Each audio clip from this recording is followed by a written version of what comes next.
É um prazer estar aqui. Há 15 anos que eu trabalho com esse método de reabilitação.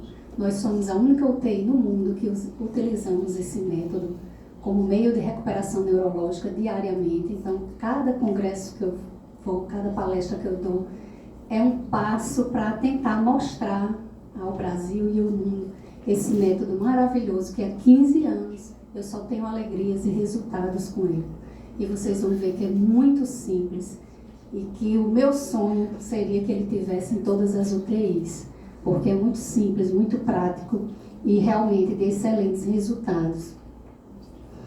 Meu conflito de interesse, né? Hoje, desde 2015, eu sou professora do módulo de neonatologia no curso de formação do método Padovan, porque eu adaptei a técnica para a UTI neonatal e surgiu o interesse dos terapeutas Padovan em aplicar a terapia na UTI. Então, para um terapeuta atuar em uma UTI, precisa de várias informações de neonatologia, não é simplesmente chegar em uma UTI, né? Então, eu montei esse curso preparatório para os terapeutas, que é um curso de 2 dias, é um curso complementar ao curso do método Padovan.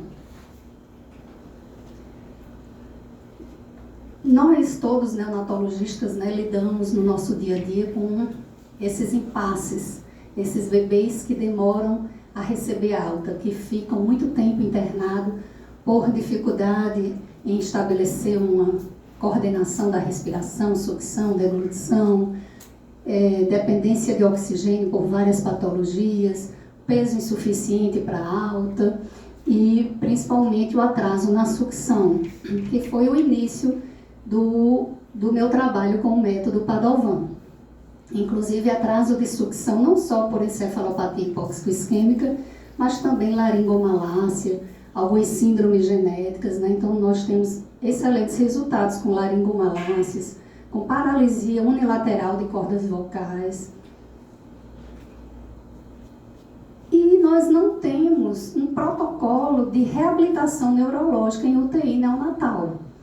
Então, a reabilitação neonatal ela é muito tardia, né? Muitas vezes depois que o bebê passa por todo o processo de recuperação de asfixia, de infecções, que sai de ventilação. Então, muitas vezes depois de um mês e meio, com a dificuldade em receber alta, é que se começam as reabilitações. Não tem uma reabilitação precoce, né? E nós começamos essa reabilitação já com 2, 3 dias de vida, desde que o bebê esteja hemodinamicamente estável.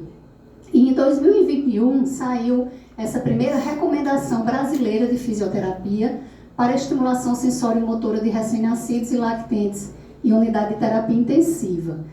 Então, eles fizeram uma meta-análise e foram incluídos 89 artigos para construir essas diretrizes e eles investigaram várias meta-análises, né, vários trabalhos que faziam comparações de vários tipos de terapia. Eles levaram essas avaliações para vários congressos no Brasil inteiro para ouvir a proposta e opiniões de especialistas também para poder montar essas diretrizes. E eles chegaram à conclusão de que estimulação auditiva, gustatória e contato pele a pele se destacaram por melhorar os sinais vitais e a massagem terapêutica, assim como a estimulação multimodal tátil-sinestésica por melhorar o peso ou a sucção. Então, eu trago isso para vocês para embasar, né, para vocês entenderem por que o método Padovan tem os resultados, porque ele é uma estimulação multimodal, como vocês vão ver como eu vou apresentar. E, inclusive, eu estou fazendo um trabalho avaliando os prematuros abaixo de 1,5 kg com o método, para ver se eles teriam comprometimento no ganho de peso com os movimentos e, para minha surpresa, muito pelo contrário, todos aumentam o ganho de peso. Então, é um trabalho que eu ainda vou concluir para publicar. Então, nessa diretriz, né, eles chegaram a essa conclusão. Onde tinha mais cruzinhas seriam os estímulos que tiveram maiores efeitos. Então, foi mais o estímulo pele a pele, estímulos sensoriais. Eles melhoraram muito o peso, a sucção, estímulos auditivos melhorando as funções fisiológicas, né, de frequência cardíaca, respiratória e saturação. E também estimulação tátil, sinestésica e multissensorial, melhorando a massa óssea ou a força muscular e a maturação do tônus muscular. Então, os objetivos da estimulação sensório-motora é organizar os sistemas do corpo separadamente ou em conjunto, vai depender da técnica, né? Então, fazer uma organização do sistema tátil, sinestésico, vestibular, olfatório, paladar, auditivo, visual e ou a combinação deles. Com benefícios de estimulação multimodal, nós vamos ter melhora no ganho de peso, reduzindo o tempo de hospitalização, aumento da atividade parasimpática durante o sono, melhorar a força muscular e mineralização óssea, otimizar o desempenho do comportamento motor, baixar os níveis de bilirrubina, favorecer a maturação da atividade elétrica cerebral, favorecer padrões motores mais maduros e comportamentos mais regulados e organizados, melhorar o componente motor e encurtar o tempo de hospitalização, melhorar a deposição de gordura em recém-nascidos pré-termo e contribuir para o fortalecimento do sistema imunológico e ganho de peso. E o que é o método Padovan, né? Ele foi criado por Beatriz Padovan, uma fonoaudióloga brasileira, é um método que já existe há 50 anos, através dos estudos dela, do filósofo alemão Rudolf Steiner e do neurocirurgião Temple Fay. Então, Rudolf Steiner, né, ele diz que nós, humanos, temos um amadurecimento no nosso processo do andar, do falar e do pensar. Por algum mecanismo, ele dizia, né, isso na década de 20, que nós, quanto seres humanos, vamos amadurecendo através de algum processo, na época ele não sabia o que era, né, amadurecendo o andar, o falar e o pensar. E tudo isso é o que nos torna humanos. E ela chegou até o trabalho de Temple Fay e colaboradores, com alguns fisioterapeutas. Eles estudaram o desenvolvimento de crianças no mundo inteiro. E eles viram que as crianças tinham os mesmos movimentos durante o seu desenvolvimento. Até ficar em pé, andar, todas as crianças faziam os mesmos movimentos, que eles chamaram até de movimentos estereotipados. E aí eles utilizaram esses movimentos neuroevolutivos como uma terapia para ver se pacientes sequelados na Segunda Guerra Mundial iriam recuperar suas funções neurológicas. E eles viram que sim, eles aplicando esses movimentos motores próprios do desenvolvimento, era como se o cérebro reaprendesse aquele movimento. Então a doutora Beatriz, né, juntou todos os seus conhecimentos, mas com os conhecimentos da fonoaudiologia, e também incluiu exercícios orofaciais de estímulos dos 12 pares cranianos, exercícios que estimulam funções pré-linguísticas, que é respiração, sucção, deglutição e mastigação. Então, melhorando também com esses exercícios a parte respiratória e de sucção e de deglutição e, posteriormente, a fala. Incluiu nesses exercícios versos e poesias para dar ritmo e movimento, para dar mais ritmo aos movimentos, né? Então, é uma terapia que recapitula através de exercícios, recapitula todas as fases do desenvolvimento, fazendo exercícios, movimentos passivos que são próprios do neurodesenvolvimento. E como a gente sabe, nosso cérebro se conecta, faz suas conexões, suas sinapses e o seu amadurecimento através de movimentos, né? São os movimentos, inicialmente no bebê, os movimentos reflexos, que posteriormente vão amadurecendo e se tornando movimentos voluntários.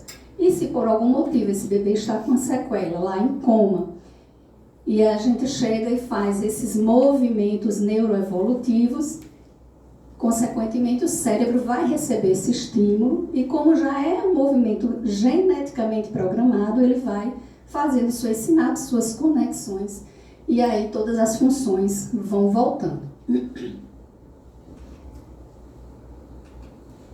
Então, lá na neonatologia, esse método ele pode ser aplicado como recuperação neurológica de bebês asfixiados, com distúrbios neurológicos em geral. Interrogo, mas já sei, porque eu já uso, né, se seria bom para estimulação precoce em prematuros, né, e sim, então enquanto eles estão lá no médio risco, ganhando peso, esperando para ter alta, eles já estão sendo estimulados, tendo seu peso melhorado, acelerado, então até acelera a alta, e concomitantemente já vão estar recebendo essa estimulação precoce. Já sai com boa sucção, com exame neurológico normal.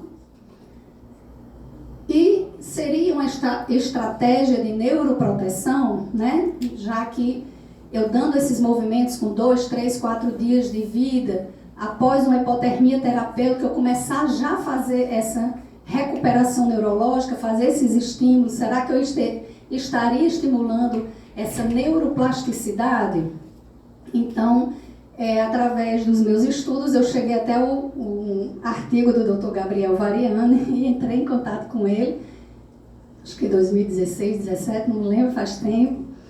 Né? Então, assim, me veio à cabeça se aquele eletroencefalograma poderia me provar o que eu estava dizendo, né? Porque em 2015 eu publiquei um artigo já com os 92 casos que eu tinha, de 2008 até 2015, e eram resultados de presença de sucção, ponto, né? Uma avaliação subjetiva minha. E eu queria algo que eu pudesse mais concretamente provar esses resultados, né? Porque muita gente até dizia, não, mas será que ele não ia recuperar? Porque ele ia recuperar mesmo, né? Como é que você prova que ele era grave? Então, eu faço esse trabalho atualmente com eletroencefalograma, aí a UTI, o Hospital Municipal São Lucas, nosso berçário tem 14 leitos e a UTI 10 leitos. Nós recebemos bebês de todo o estado e tudo isso começou em 2008, quando a gente estava com um paciente há 3 meses internado sem sucção. E essa aqui é a minha irmã, que é fonoaudióloga. Através dela eu conheci o método Padovan e ouvia sempre ela relatar as melhoras dos pacientes dela, né?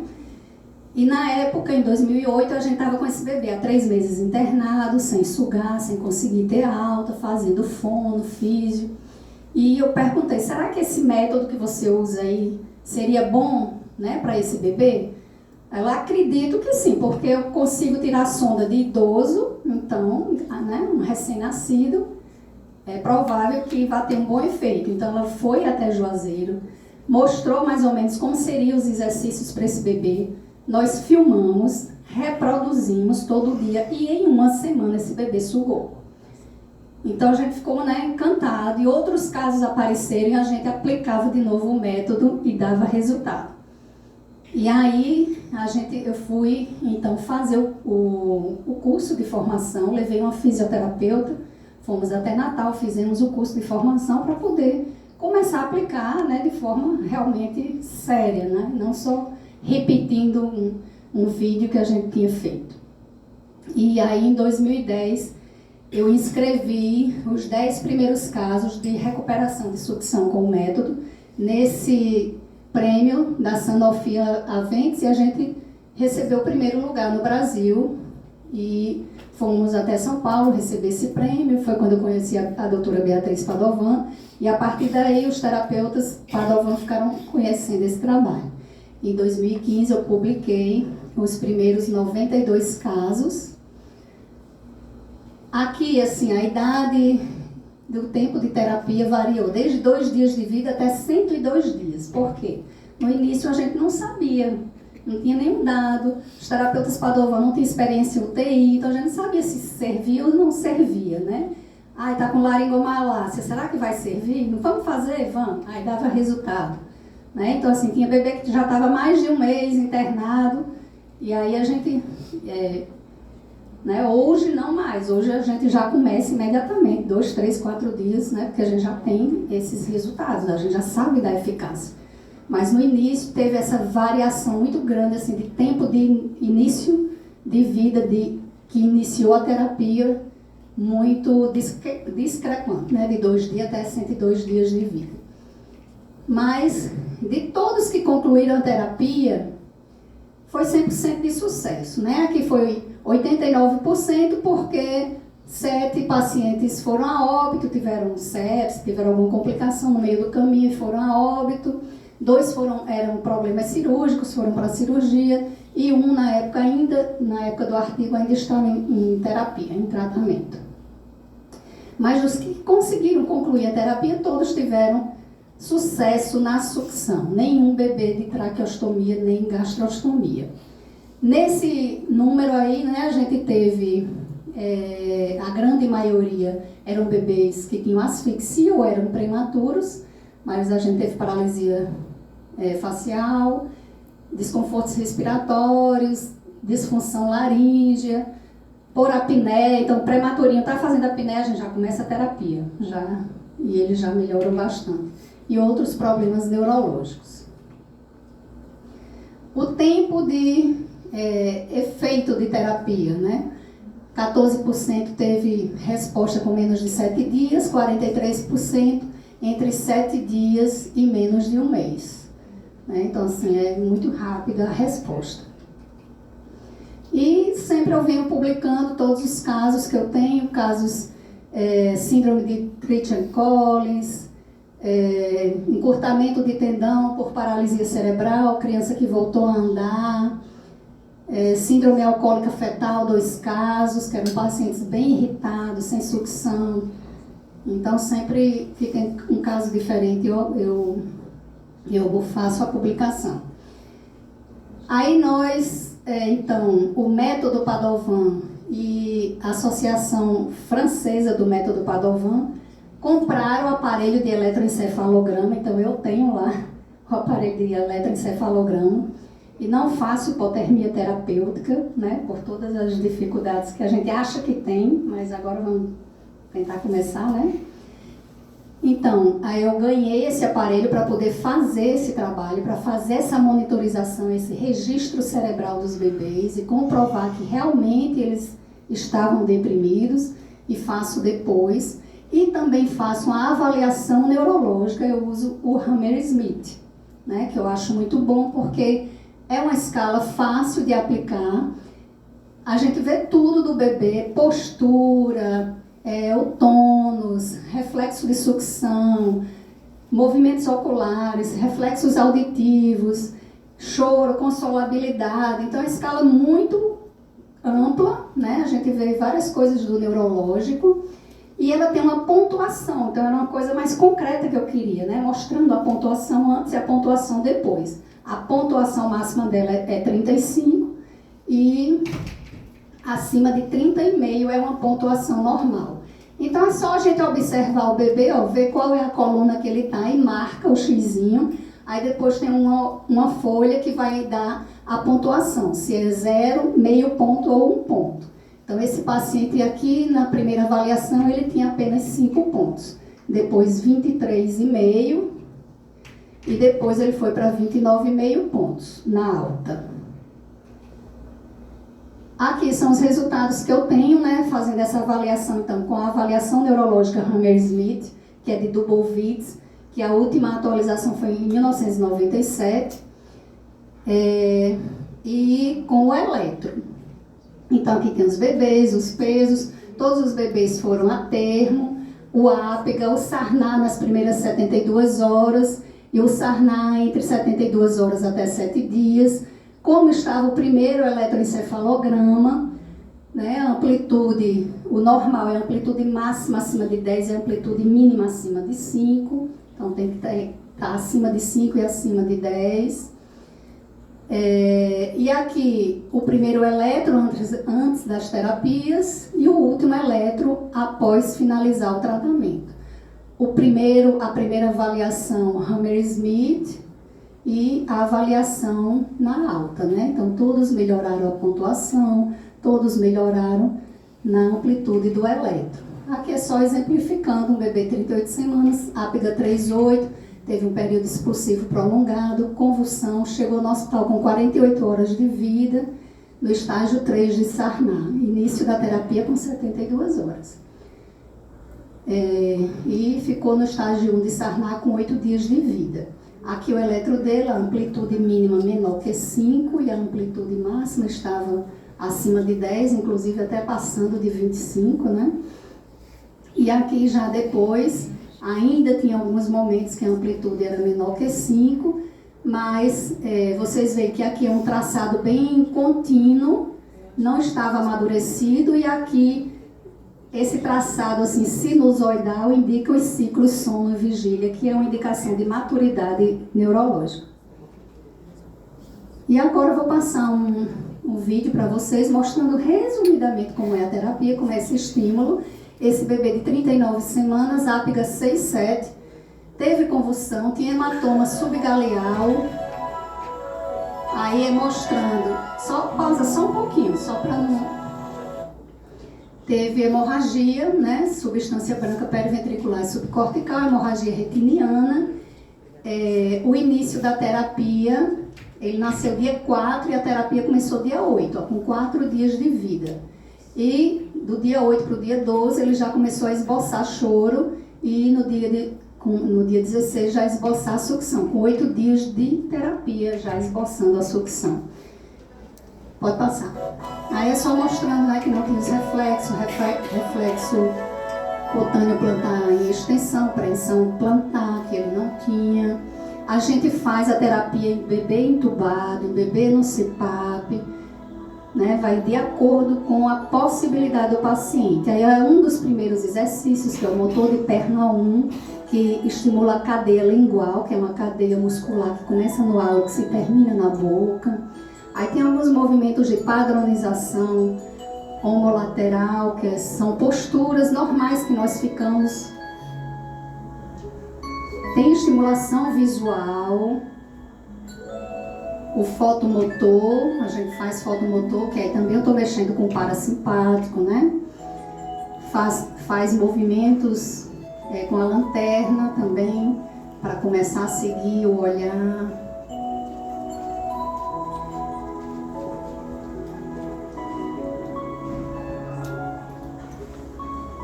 Então, são exercícios motores, aí depois os exercícios orofaciais, vibrador na face, vibrador na língua.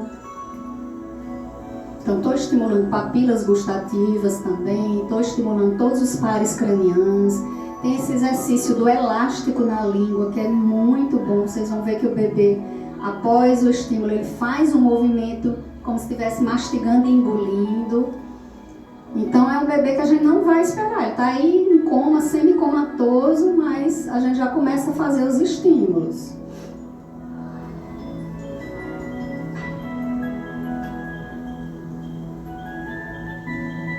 Ó, é aquele elástico ortodôntico que a gente usa no aparelho. Então bota lá atrás e puxa.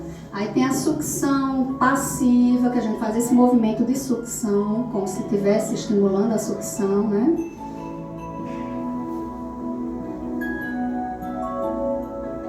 Aí depois o bebê já fora do oxigênio, a gente já leva para a mesinha, já faz mais movimentos mais amplos. Ó, veja ele mexendo a boca, porque a gente está estimulando cadeias musculares.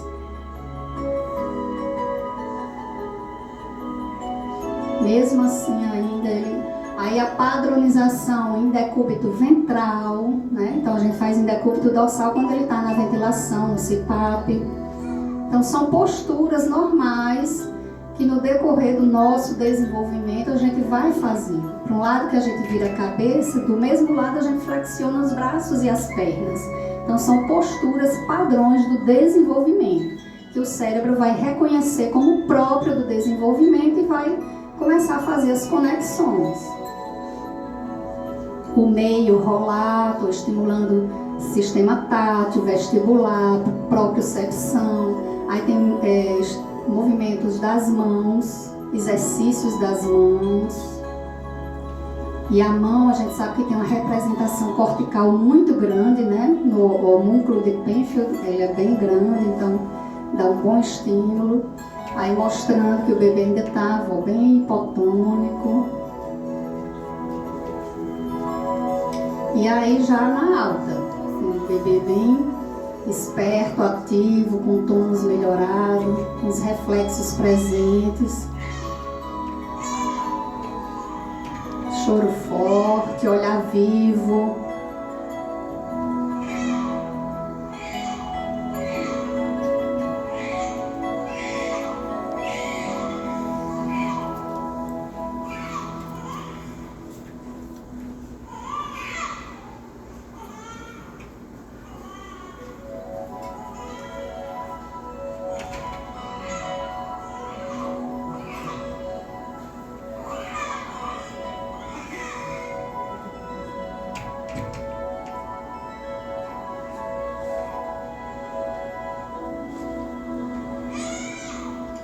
São 8, 15 dias de vida, né? Dependendo, lógico, que a gente vai ter vários graus de lesão.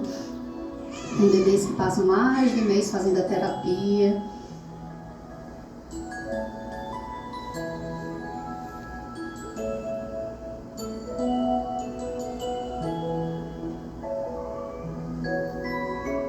E esse saiu sugando.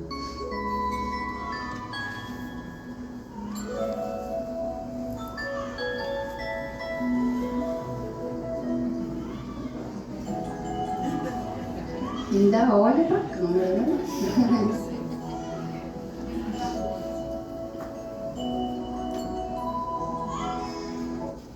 O próximo caso.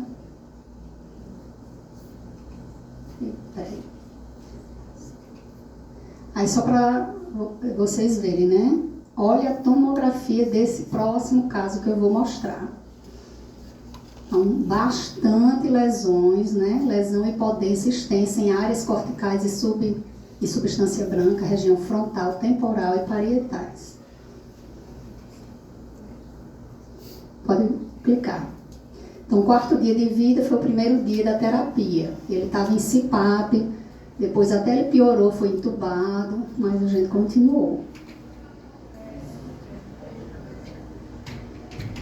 Porque são movimentos, né? São movimentos que ele deveria estar fazendo se ele não tivesse com uma lesão. Então, são movimentos de flexionar, estender. Agora, são movimentos próprios do desenvolvimento. Então, o cérebro reconhece mais facilmente porque ele está programado geneticamente para acontecer, né? E a nosso favor, a gente tem a neuroplasticidade, que é imensa nessa idade.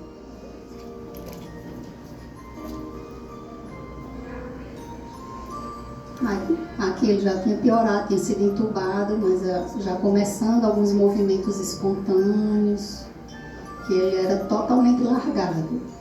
Quinto dia de terapia. 18º dia de terapia. Ainda lá no CPAP. Então, quando ele termina o tratamento da pneumonia, da infecção, seja o que for, também já terminou o tratamento neurológico dele.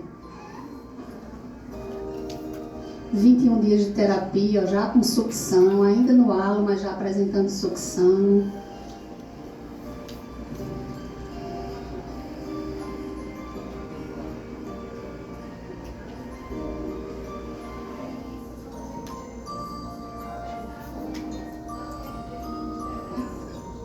Fixando, né? Fixando e acompanhando.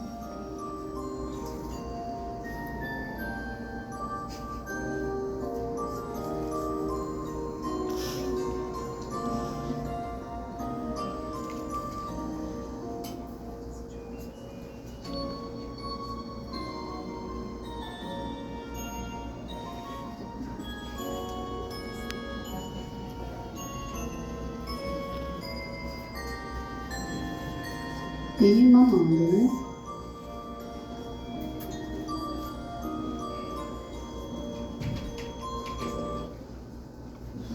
E é isso. Como Gabriel tem uma frase que ele termina as aulas dele, sempre eu termino com a da doutora Beatriz Padovan. Este método é muito simples, tão simples como a própria natureza. E na nossa opinião, aquele que segue o que a sábia natureza nos mostra e ensina, tem menos chances de errar. Muito obrigada.